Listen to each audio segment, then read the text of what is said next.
Kinanan tong picture niya ng mother ko. Dito na to sa Maynila, bagong dating lang siguro siya rito.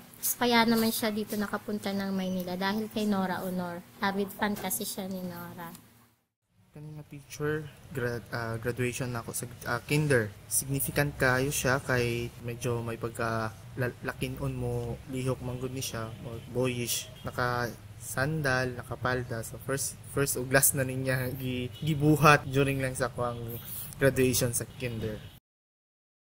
Ito, kinunan tong picture namin ni Mama nung namasyal kami.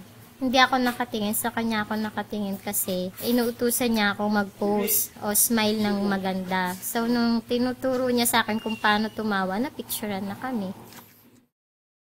Kani namahulay nami na sa usa ka payag dool sa iyang uma. Lingaw kayo mi ani sa kong igsuon kay mi sa duyan mi uban ang amo ang amahan.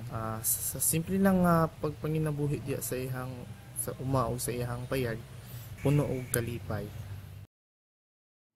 Kinunan din to sa bahay namin sa Malintapa yata to, nangungupahan kami. Hindi ko lang alam kung Christmas or New Year din to. Tapos niloloko sila nung mga kasamahan namin sa bahay na magpicture daw sila habang sinusubuan niya si Mama ng papa ko. Ako yung nasa gilid, pinanonood ko sila kung paano sila maglambingan.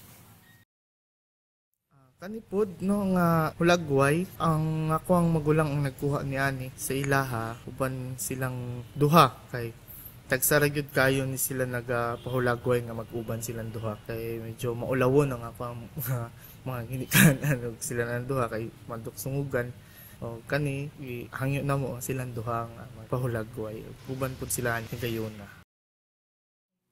Itong picture na to, kinunan to nung New Year. Tapos, nandito si Mama. Sinabihan niya ako na mag-picture kaming dalawa. Kasi sabi niya, mas maganda daw siya sa akin. Kasi yung picture, parang Xerox copy lang daw niya ako. Kani katong last na picture na ako namo sa ilaha nga wala pa sila nawala na dagko nami no medyo tigulang na gid pod ang amo ang ginikanan.